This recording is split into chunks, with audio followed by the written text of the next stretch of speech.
Never overclocked your video card before? Keep watching. I'll help you out with that.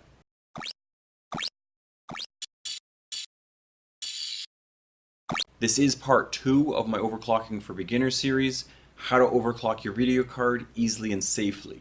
If you haven't seen part 1, I suggest watching it before you continue watching part 2, because there are a few things that you should know that I talk about in part 1. For your convenience, I'll put a card up above. The concept of this video is to help you find a safe and stable overclock for your video card.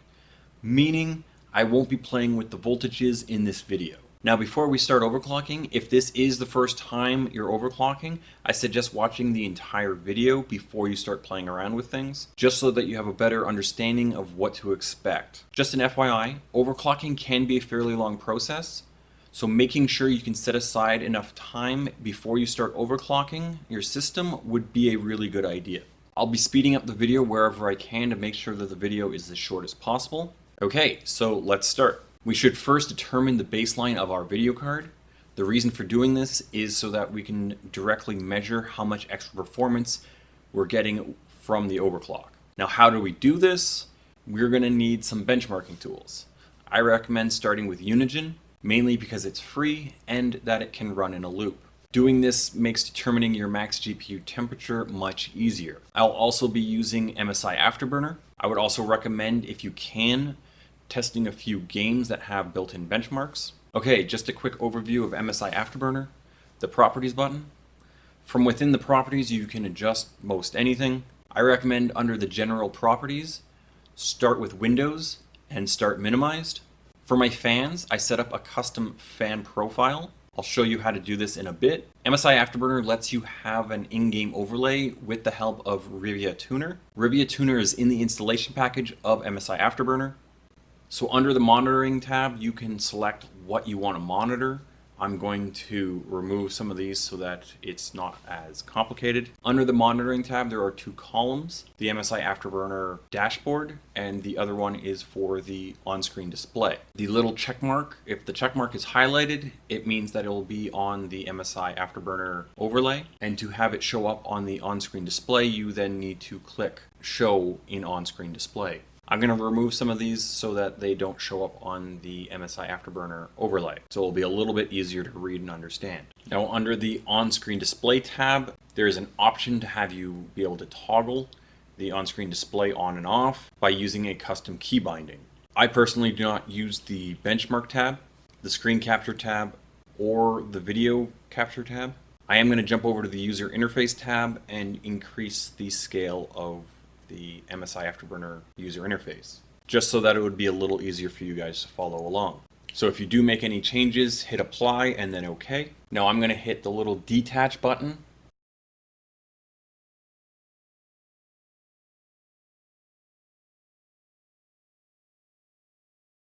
Now I'm going to open up Unigine Heaven. I have it set to extreme with full screen off. Now having it in windowed mode will make overclocking it a little easier later on. Now I'm going to run Unigine Heaven for 30 minutes on loop to determine the max GPU temperature of my video card with the default fan curve.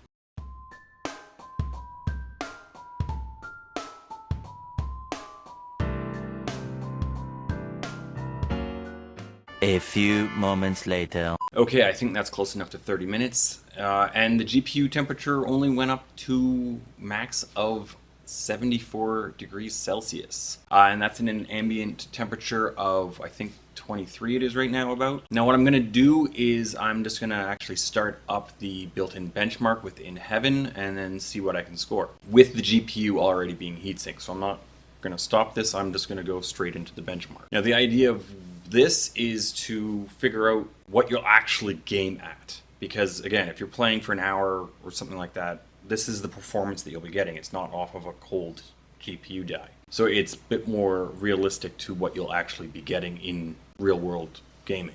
With the GPU cooler already being heat soaked, we scored a 2892. If we take a look at the chart, we can see that the maximum CPU frequency was 1886. I'm going to turn the GPU fan up to 100% and let that run for a few minutes. So the fans have been at 100% just for a few minutes, and the GPU temperatures have gone down to 61 degrees Celsius. Now I did this to show you how increasing the fan speed can bring down the GPU temperature. Now there is a trade-off. You get cooler temperatures, but you get a lot more noise. Now I'm not expecting you to run the fans at 100% all the time. That's where the custom fan curves can come in. But for now, I am going to keep the fans at 100% for the rest of the testing. So what I'm going to do now is go into the Afterburner user interface and max out the temperature limit and the power limit. And then I'm going to run the benchmark again and then see what we score.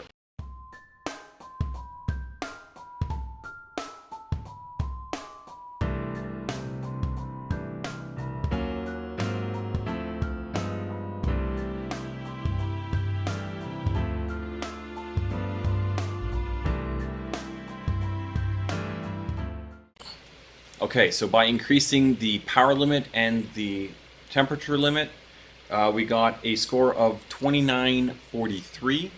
So that's a 51 point difference. Now that's not huge, but we're just starting off here, so we'll see what we can get when we actually start adjusting the core clock and the memory speeds. I can point your attention to the chart, and you can actually see the core clock frequency is pretty much a straight line right across. That's because we have increased the power limit and increased the temperature limit. Thanks to the fans being at 100%, we can maintain that speed of 1860 megahertz. So what I'm going to be doing now is using MSI Afterburner to then increase the minimum core clock, which then should increase the headroom to what the max boost frequency should be. What I'm going to do first though is clear my history, and I'm going to increase the core clock by 25 megahertz increments. And then after every few minutes, I'll increase by another 25 megahertz while watching the GPU temperatures.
So at plus 250, the video card became unstable and Unigine Heaven crashed. So what this means is we just have to bring the overclock back a little bit, probably to that 225 should be okay for now. And then we're going to want to start increasing the memory speeds and then see where that can get us until where it starts crashing, and then we just bring it back a little bit again.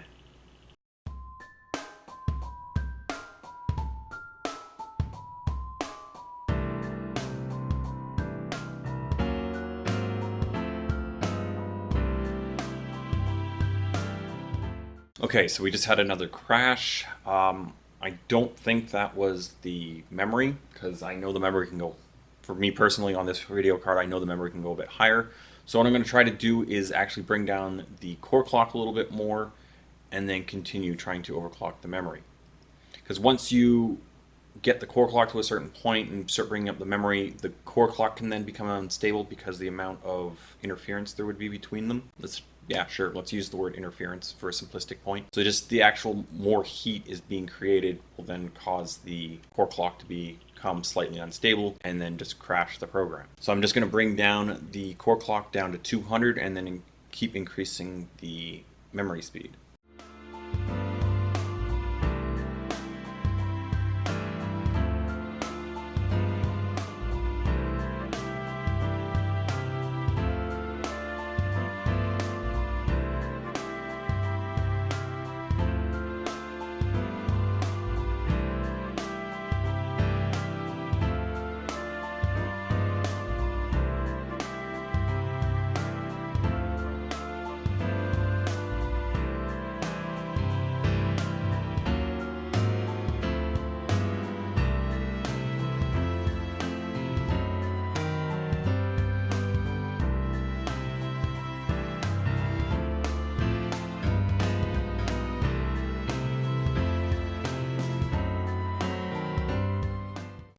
Okay, so there we go. 500 plus 500 on the memory is pretty much as high up as we can go. So I'm going to drop it down to 450 and then run another benchmark.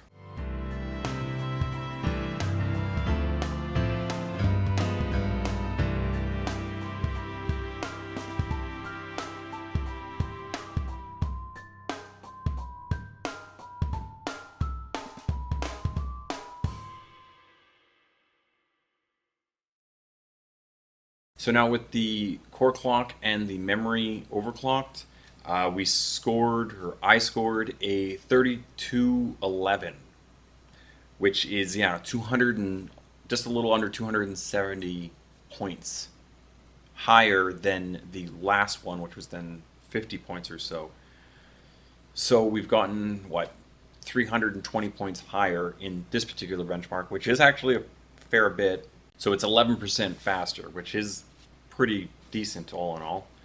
For 11% extra performance for free, yay. So what I'm going to do now is close down Heaven and open up the superposition benchmark from Unigine. And this thing's going to add that extra layer of testing. It's likely going to crush my video card because it is meant for VR and you're going to need a pretty good GPU to run it. But that's kind of the whole point, is we want to push the video card to its limits to see if it's going to crack. If it does crack, it's not a big deal. You should just be able to, bring down your clocks a little bit. So you just keep playing with it until it doesn't crash anymore. It's a pretty simplistic idea. So let's give her.